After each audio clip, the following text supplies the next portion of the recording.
Hello everybody, I'm Conquering History Games and welcome back to part 30. I think this is the big 3-0 of my United States of America campaign here in Hearts of Iron 4, The New Order. We've got John Glenn in charge for those of you who drop in every 10 episodes, and we're working on the right to work, and look at that cute little kitty who's in the photo. Who's a nice cat.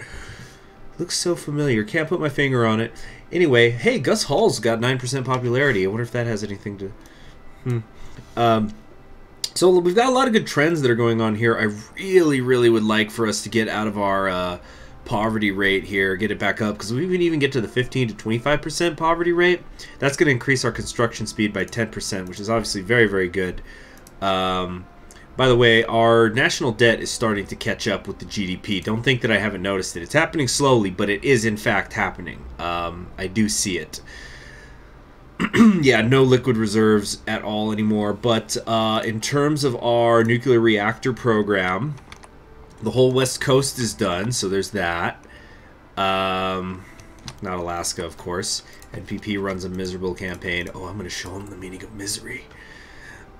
You know, it's nice to work with the NPP center and all, but it would be even better if we could just do things on our own. I'm not foolhardy enough, though, to say that we're going to be able to get 50 Senate seats for the Republicans. We'd have to get an additional... What are we at right now? We've got 29 right now. That would be completely obscene. It'd be ridiculous. There's no way we could pull that off. Maybe if we'd gotten Hawaii. Polls have been updated. Whatever will be, will be. And what will be right now is the launching of Minerva 2. 76% prepared. Ready to get ass blasted. Nope, all systems are nominal. And we just got some political power. We've got some political power. We got public support. We've got 56 whopping research points, people. Excellent, excellent. I'm liking this a lot. But we don't have any budget whatsoever. Actually, no, we have exactly the budget that's needed. No, we don't. We need 125 in order to continue the that program. So let's siphon off some military funding and invest into the Orion program. We also want to... Do we want to increase the base preparedness for Diane and Ares missions? How do we unlock the Ares missions? There's Project Daedalus is here, and then over here is Euros. Where is Ares? Dust off the plans. Centered 5. Stars beckon. You know what? Not this episode, but in the next one, I'm going to start talking more about some of the real-life missions. Just some interesting things. Because I have studied... I did do a history of space exploration class once, which was really interesting. Because, like, you know, when people think of history classes, they think of, you know, 19th century France, China under the Ming Dynasty, whatever. And then you have... sometimes like kind of, I don't know what you would call them, genre classes maybe. So for example, I had a class that was called French Revolutions once, where we studied the French Revolution, but we studied other ones like the Commune of Paris and things like that. And so yeah, the history of space exploration was really fascinating because we actually started by going into like globalization stuff, so like China and Portugal and Spain exploring around the world. Of course, the Vikings, you know, going west and hitting the North Americas way before Columbus and things like that. Kind of looking at how did humanity used to explore, and then what did it look like going into space and in the space race, and then we actually kind of were like rubbing right up against modern day history by the, you know, the end of the class. That was a super interesting one. There was a lot of freaking reading in that class. Good stuff. Good stuff, though. Let's see. Cutting edge mess. Let's see. Diane and Ares. So yeah, where are those Ares missions? Can I search maybe? Ah, Project Ares. The Ares manned missions that will finally allow us to claw back the new frontier and assert our dominance once and for all. So this is the end game. This is what's going to take us to Mars. That makes sense. Mars, Ares. Okay, so that's this is a very good long-term investment then. Improved landing control. So we're just getting into the manned stuff right now, basically. Increased research we get for Minerva missions. See, that's so specific. I don't know about that. Well, the Diana missions are not manned. So let's do the cutting edge metals first.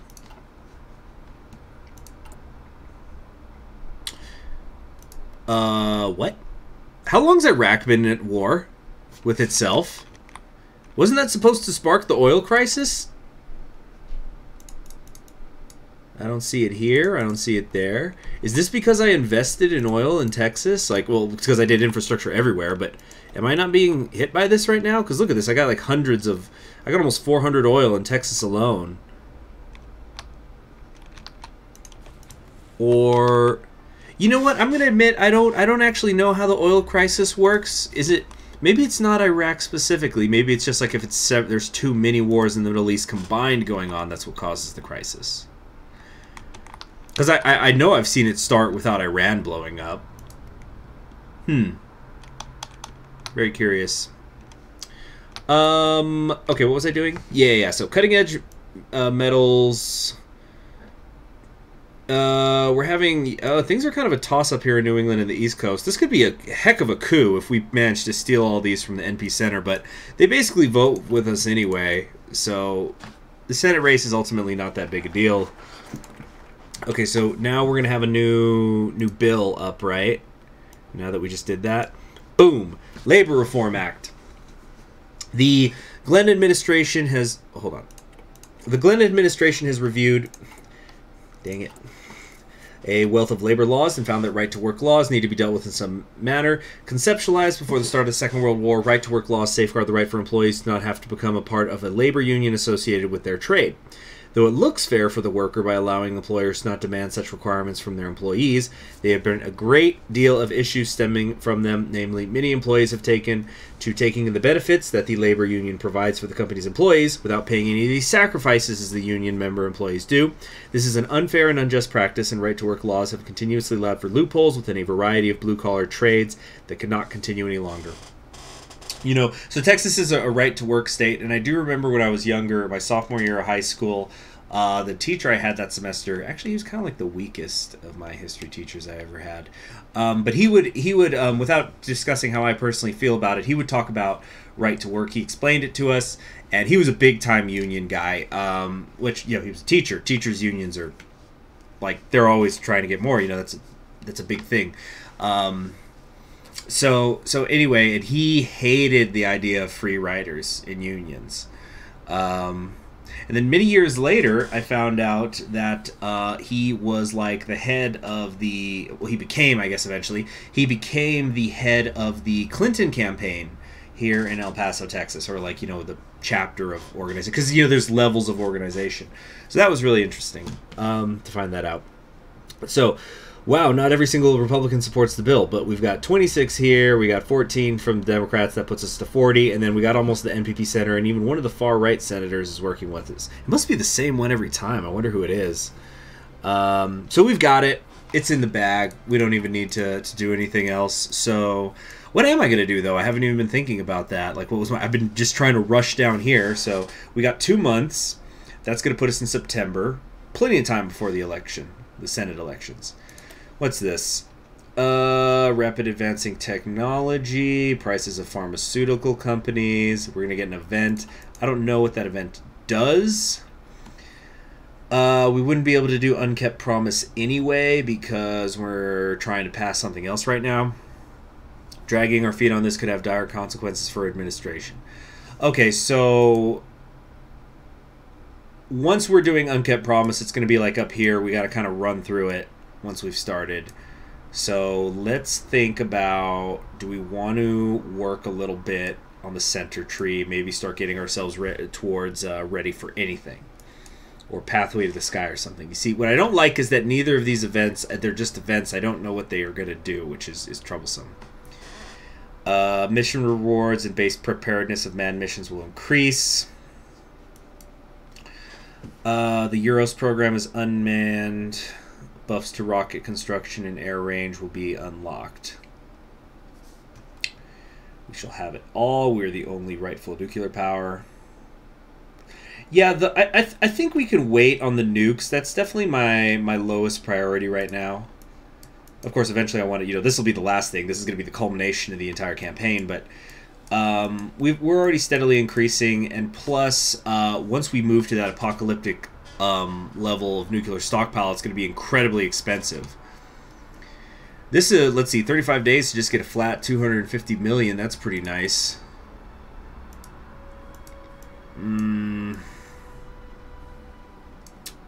We have so little political power right now, too. We could double our budget in a month if we do this right. Men over machines. Base preparedness of unmanned missions. We could probably get to where we're almost like at 100% on the unmanned missions, I'm willing to bet. But, no. We've got to start manned missions at some point.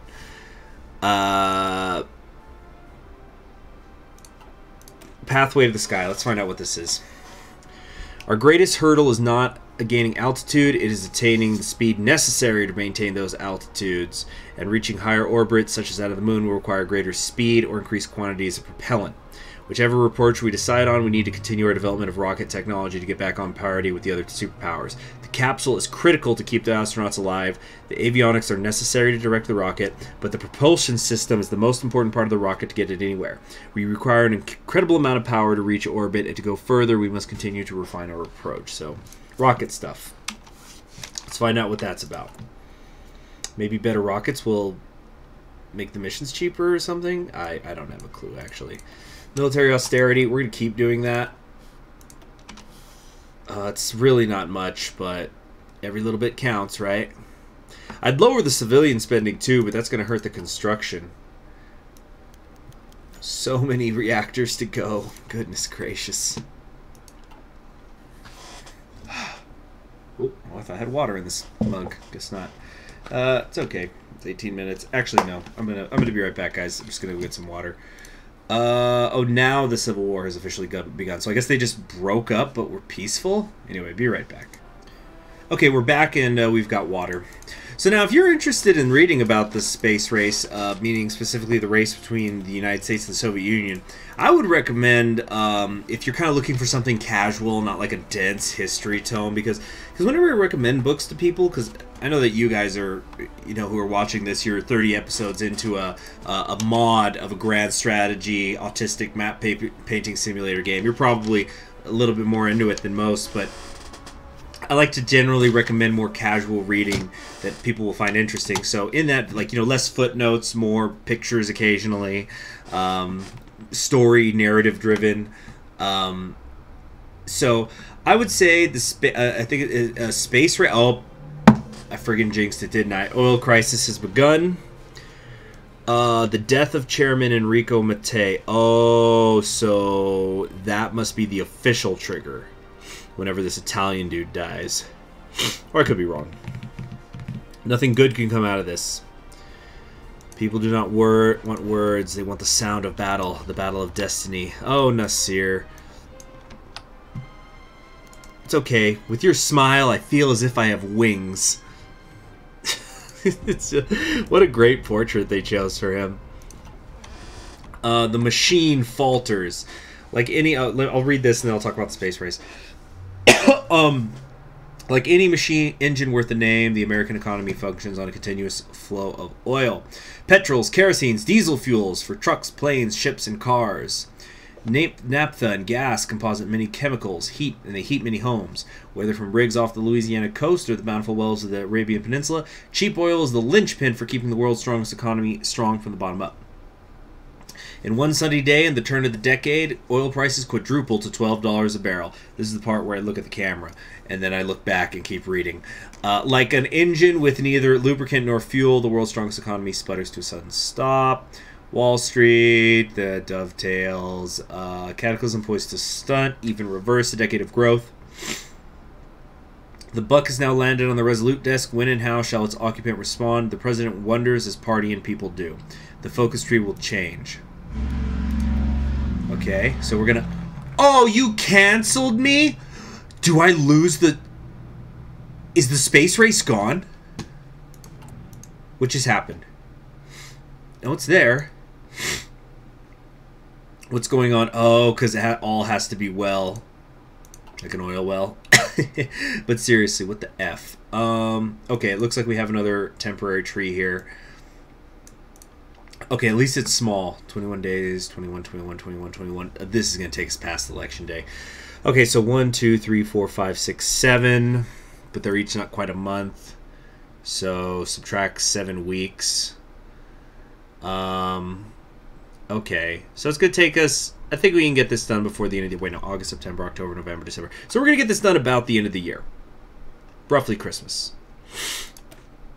Running our fumes. To say that the recent oil crisis has thrown a wrench into our economy is a vast understatement. Oil reserves exist. It is simply not enough to provide for the ever-growing needs of our population. Presidential task force will be formed to secure new sources of oil, calm down internal strife, and apply a handful of administrative measures to resolve the issue. We can survive anything the world throws at us. So it's like Black Monday, except it happens late game. We want to buy up some blueprints. Think we're about to run out of political power for a while. Well, let's spend it while we got it, right? Nice, just enough for us to be able to do something else. Let's do those infrared telescopes. I think it's going to be a while. We're going to be able to launch this Orion project, but I think we're on pause for the rest of the year. 81%. Yeah, just send it. Okay. Let's campaign. Yeah. West Coast is a toss-up right now. Don't like that. Don't like that at all. Okay, let's check what the oil crisis is actually specifically doing to us. This is going to go freaking forever, that Russia war. I don't know why I keep looking. Oil crisis. Political power game, minus 25%. That sucks. Consumer good factories, 25%. That really sucks. So much for our reactors. Stability is down. Construction speed is down by 35%. So just no reactors. No reactors. So because of freaking oil, we don't get to have nuclear power. The other stuff kind of sucks too. GDP growth, that's going to hurt me in the long term, but proportional GDP cost plus 8%. But the construction speed, the consumer good factories, and the political power loss, that's the really... Oh no. Our only hope for economic survival is to ride out the storm and pray for a miracle. I'm sorry, what happened to all the oil in Texas? Let's see, all systems are nominal. Nothing happened, so we didn't do good enough that we were going to get political power out of it. I was kind of hoping for that. Mission rewards, mission accomplished. We get 64 research points. Well, we're not going to be doing anything else for a while in terms of missions, I think. Yeah, the budget's 20 million. We're everything's frozen, so we might as well improve the landing controls so we're good in the long term. Decrease the cost of all of our unmanned missions.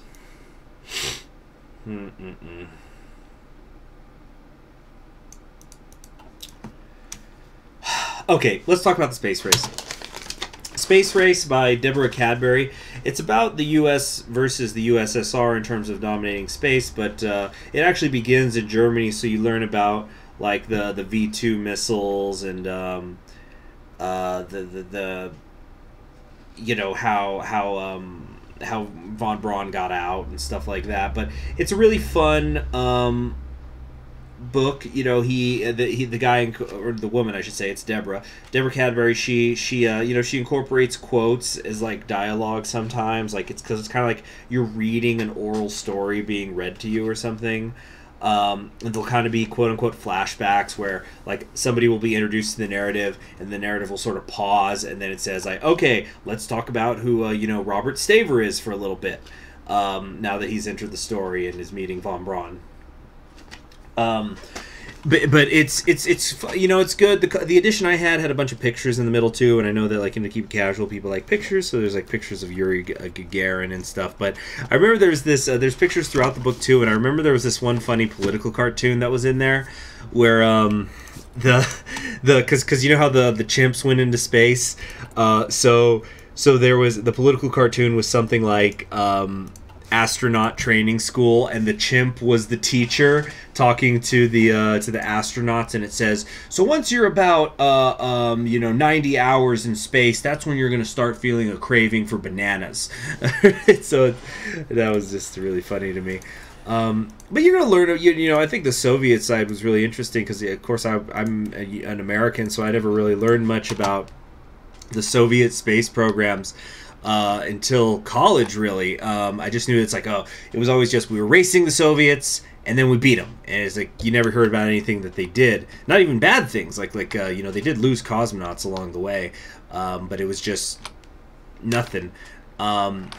So what you kind of understand, what you kind of start to learn about the Soviet program was basically it was a one-man operation. Federal Energy Office, that's going to hurt political power gain even more. We're not going to take that for as long as possible. Everything's bigger in Texas. Effects of the oil crisis will be reduced. Okay, so at least it's done in intervals. Yeah, just more rigs. Yep, when you drive across Texas, you will see oil rigs, let me tell you. You know, when they say that the rigs are moving, times are good. When they say they're not moving, times are bad. Last time I drove through Texas, it looked like times were good. Horrible fighting has begun again. Oh yeah, so Korolev was yeah, to finish the Korolev story. So basically, there was this guy Sergei Korolev, who was like practically the only guy running the, like, he was like the main driving force behind the Soviet space program, developing the rockets and stuff.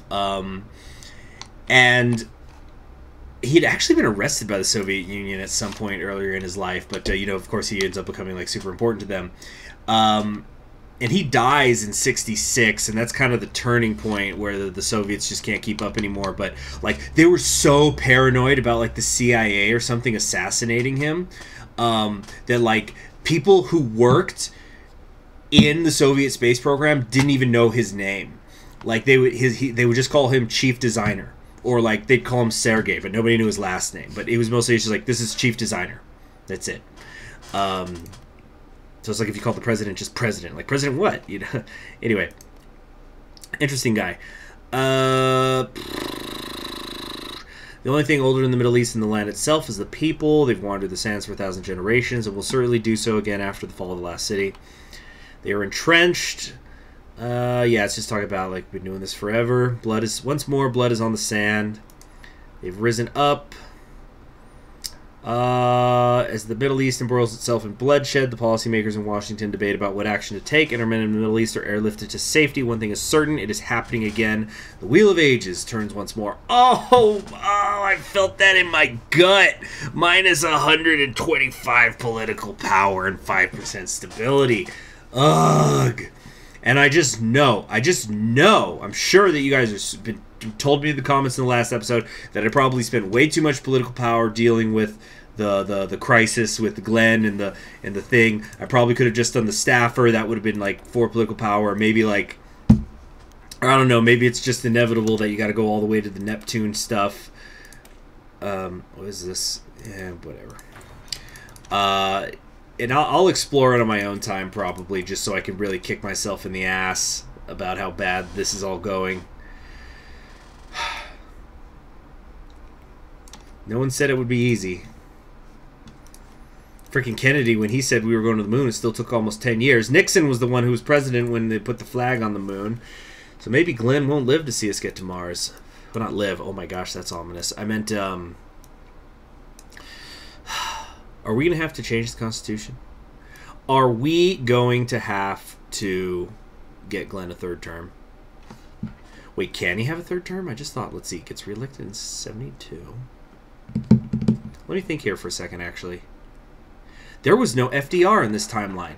Does that mean there's no term limits? Is there no 25th Amendment? Can we do 3 terms of Glenn? Man, I got the wheels are the Wheel of Ages. Wheels are spinning in my head right now. Okay, let's kind of think here. All right, so we're doing 1, 2, 3, 4, 5, 6, 7, 8, 9, 10, 11, 12, 13, 14, 15, 16, 17. So that's like 17 months right there. Congress passes bill abolishing the right to work. It's been approved. We signed it. It is a massive success for the American working citizen and a crucial part of ending the stranglehold held by unfair workplaces and businessmen and the oppression of their workers. The Department of Commerce is approving it. A coal miner for Virginia offered his applause to Glenn today as he said, "Lots of us people out here believe that the president is trying to get rid of us workers' rights. However, I'd have to say, and knowing a lot of folk out here who try to reap the benefits of the union without actually giving anything up, I think he has some pretty damn good intentions of what he's doing up there in the White House." People are celebrating. Not everybody agrees. Business owners are criticizing it. A business with I run a business with regulations that I find fair, else I wouldn't have employees in the first place. President Glenn is looking to sink the economy into the ground. Unity and freedom for the workers of America. Okay, so I'm going to win some voters, I'm going to lose some voters. We're going to switch to a 8-hour workday, which is going to increase our stability and production efficiency growth, but it's going to lower our factory output. Minimum wage is going to go up to acceptable, which will increase our stability. Poverty monthly change plus 0.5%. That's great. That's excellent. We really want that. Also, industrial expertise monthly change can go up too. Now, what is going to be our next thing? Because like we can go to cutting edge, construction speed plus 10%. Yes, this is excellent. And our popularity is going up. We're at 38%. So hold on. Yeah, let me get a quick count here. 1, 2, 3, 4, 5, 6, 7, 8, 9. Oh, wait. 1, 2, 3, 4, 5, 6, 7, 8, 9, 10. 15, 14, wait, no, 14, 19, so let's call that 19 months, even though it's actually slightly more. 19 months there, 1, 2, 3, 4, 5, so all that, and this gets us to 2 years. 2 years from now, it'll almost be election day. Then 1, 2, 3, 4, 5, 6, 7, 8, 9, 10, 11, 12, that's another year. So we'd have to be in the second term right here to get to the stars back in. This is not necessarily the order we're going to go in. I'm just trying to get my timeline here straight. So yeah, this would 2 years from now. This would be like early into the like kind of almost at the end of the first term, like September 1973 or 1970. Yeah, 1973. That would be getting stars back in. Then 1, 2, 3, 4, 5, 6. This is a 3-day thing. So that's another half year. So this is like early 1974. Then 1, 2, 3, 4, 5, 6, 7, 8, 9, 10, 11, 12, 13. So we're going to finish up in like 75. Okay, so we've got time to kill. And plus there's this. Yeah, okay, we don't need a third term. We'll get there. We'll get there without it. We just got to keep taking things. You know what this tells me, though, is like we can't do... you know, something where I just stop taking focus. Well, actually, I have some wiggle room for that where I could just kind of stop taking focuses to save up political power. But I think that's ultimately not going to really work because we need to just keep moving into other things. Project Ares. Replace Ray of Home with Daring to Dream. Okay. Okay, let's continue on now. Thank you for your patience with that. I've been saying that a lot lately. This is going to be a long one. So we've got about 5 more years of content to go. That's excellent. Who knows? Maybe we'll have 2 Russias left or something by that rate. Late night at the State Department. A Russian warlord named Pavel Batov, I think that's this guy, wanted to pay a diplomatic visit to the United States. Jim had to organize a briefing for the people who were going to meet him. They say he has organized a competent fighting force, cracked down on the corruption, and in fact has reunited half of Russia. He did not seem like a terrible ally. He's reliable, he hated the Reich, and not terribly tyrannical. He reminds me of someone. Who? Asked Jim. His superior paused for a moment. He reminds me of an old Russian general. Suvorov. Suvorov. Who is that? Suvorov. Like, Suvorov. I put a B in there. That's that El Paso speaking. Listen up here, Bato. Somebody who was, okay, Russian general in the late 18th century. One of the greatest military commanders in Russian history. Last generalissimo of the Russian Empire. Oh my goodness, he served in a lot of wars. Anyway, so what's so special about Suvorov? Jim forgot that his superior had a background in Russian culture and history. For starters, Suvorov never lost a battle. You know what I'm going to do just to be cheeky? I'm going to send him some help right now. Just so that I could have, you know, every administration would have helped every one of these at some point. Just to be cheeky. Shipment to the Russian People's Union. There.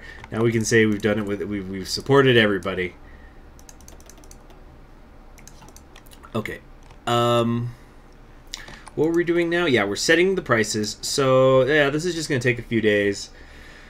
Enforced rationing. Shield of Shields. The CIA's newest reports. We have achieved great success. Nuclear arsenal can be expected to grow past both the arsenals of the Empire of Japan and the German Reich if we manage to continue the great successes of the program.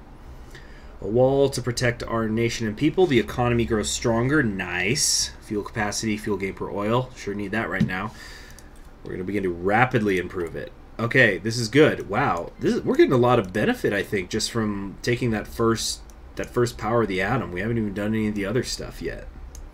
But again, it's because I kind of don't... I'm a little bit worried about the massive stockpile. But, oh, it's shooting up now.